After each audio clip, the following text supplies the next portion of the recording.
Thursday, December 18th, 2025, and we are officially a week away from Christmas, and we got a lot to talk about, so we got to dive into that today.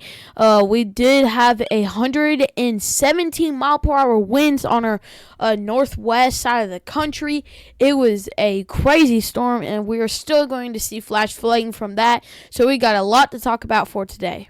First, let's go ahead and start off on our eastern side of the states, where we got two marginal threats of severe weather, one of which is in the Ohio Valley and a little bit of the Dixie Alley, where we're going to see some scattered damaging winds, maybe some small hail, and an isolated chance of a tornado or two.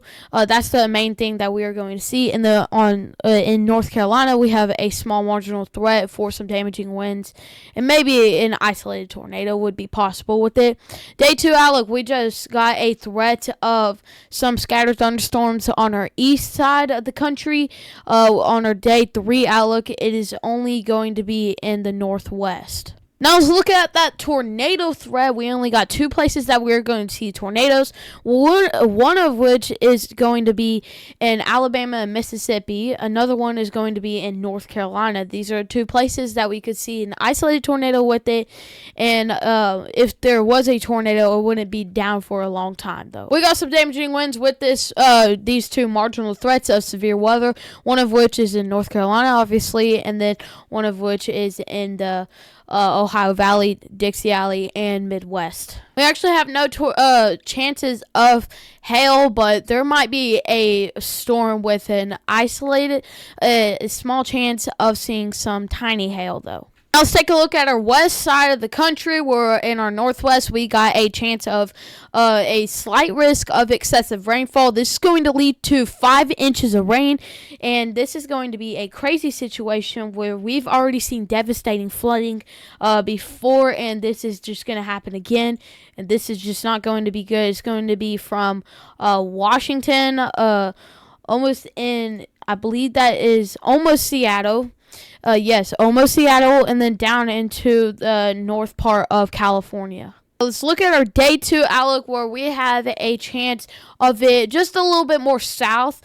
Still a slight risk of excessive rainfall from Oregon down into a little bit farther down into California.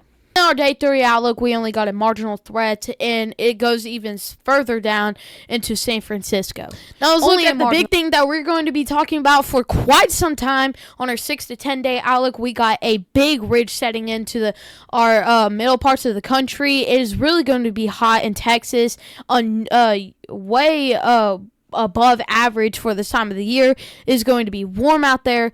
It could get up to 70s in the deep south for Christmas, and that's going to be almost breaking a record for Christmas. The high is around in the mid 70s in the deep south, where we could smash that record and get past that, and I believe that we are going to see a lot of records breaking into the next week in Christmas. And also, this goes into our 14-day outlook, 8 to 14-day outlook, where we still have a ridge setting up in the Midwest and Southern Plains, and it is going to be hot for a while. 3 to 4 week outlook, it has some cooling down to, say, in our northern states, and a little bit of normal the average in the northeast, and a little bit of our Ohio Valley.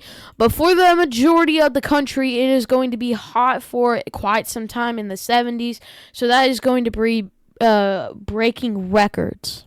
I do want to start off on our reflectivity model, where we are going to see a lot of rain move into the northwest. It is going to be slow moving, and that's going to bring forth a lot of inches of rain, where that is going to be dangerous and cause a lot of flooding. With that, on our east side of the country, we're going to have some thunderstorms form, and we could see a lot of rain. And we got some lines of thunderstorms coming in from Illinois and Missouri. We got another batch going into Tennessee and Indiana. We just got a lot of rain widespread, and this is going to maybe cause a isolated tornado in Alabama, Mississippi, and then we could see a a tornado or two in North Carolina tonight. It is going to get at its peak later tonight, around 10 o'clock is whenever we're going to see the strong storms form, and that's when we could see a tornado or two, and that's going to be bad because we don't want a nocturnal tornado because those are dangerous, and when you're sleeping, you aren't aware about a tornado coming, so if there was a tornado, you would have to get there to your shelter fast. Thank you guys so much for watching. I hope you enjoyed this video. Make sure to subscribe if you are new to the channel. And let's try to get to 200 subscribers by the time. Let's do Valentine's Day. Let's try to get 200 subscribers. That's going to be our goal.